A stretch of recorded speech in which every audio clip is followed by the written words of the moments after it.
Hello and welcome to everything you wanted to know about Canada, but were afraid to ask. Canada. We are a large northern landmass, and by and large, we have enjoyed 141 years of peace, order, and good government. And our official summer sport is lacrosse. Basically, that's all you need to know. Oh, one other salient fact. According to a recent Dominion Institute poll, a majority of Canadians have no idea how Parliament works, which is fine. We're all very busy people. We have lives to lead, families to raise. We're on hold with Rogers, and to be honest, it is perfectly understandable to enjoy something without knowing how it works. Such is Canada. After decades of stability, we were suddenly faced with minority governments, talk of coalitions, and the threat of an election every 6.5 weeks. But we took solace in the fact that we are one of the greatest democracies on this earth, and at least we know who is ultimately in charge. Well, not really. When asked, who is Canada's head of state, 75% of Canadians could not answer the question. And who can blame them? The answer is ridiculous. It is the Queen of England. Now, for those of you unaware of her work, she's an elderly lady of German descent who lives in a castle across the ocean. In fact, in order to become a Canadian citizen, you must swear an oath of loyalty to the Queen and her heirs. Luckily, I was born here, so I've never had to do it. Now, unfortunately, the Queen is a very busy woman. She has 9 dogs. And when she doesn't have time to pay attention to Canada, which is, let's face it, always, she has a representative who lives in Ottawa and is in charge of Canada. No, not him. Next slide, please. The Governor-General, in the Queen's absence, assumes all her responsibilities and duties and, according to our Constitution, must be of sound mind and have hosted an arts program on the CBC.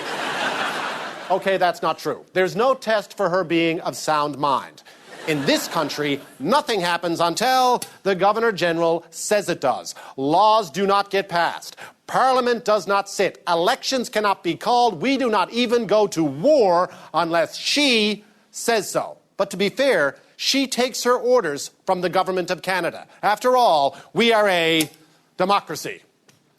Although, granted, it may not seem like it yet. So, who runs this great democracy? Well, according to the polling, a majority of Canadians believe that Stephen Harper was elected directly by the people of Canada to run this country. Unfortunately for Stephen, that's not true. He holds the office of Prime Minister, but he was elected as a simple member of Parliament. And the only reason he's the Prime Minister is because in his other job, he's the leader of the Conservative Party of Canada. And if he walked away tomorrow, the party would just pick some other dude to be Prime Minister. And we'd have nothing to say about it. It could be this dude, or it could be this dude, or it could be...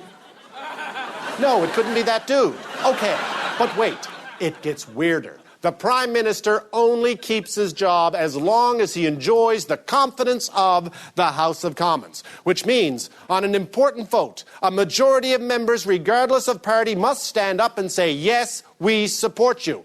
And if they don't, well then it is back to hanging out in your strip mall constituency office in Calgary Southwest.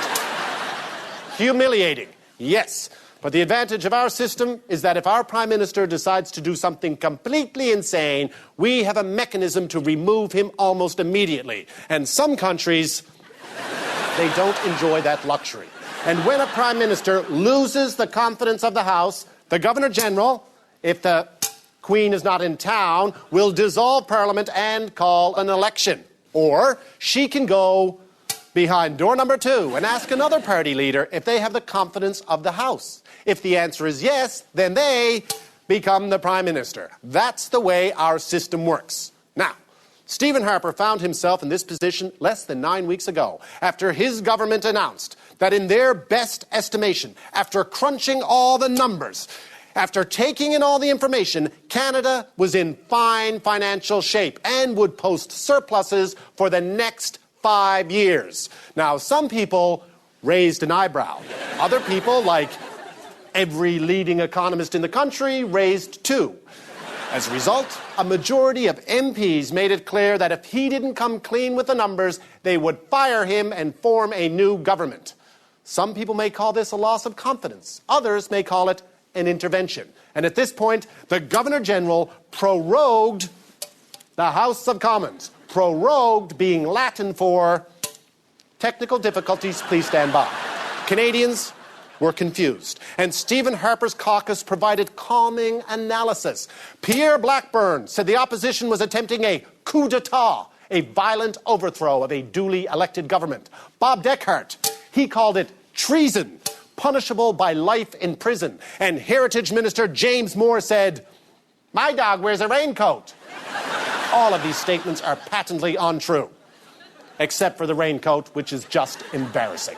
The important thing here is, despite the hyperbole, Stephen Harper, fearing for his job, said, "Oops, on second thought, we looked at the numbers again, mistakes were made, charts were held upside down, and Canada is actually going to post an $87 billion deficit."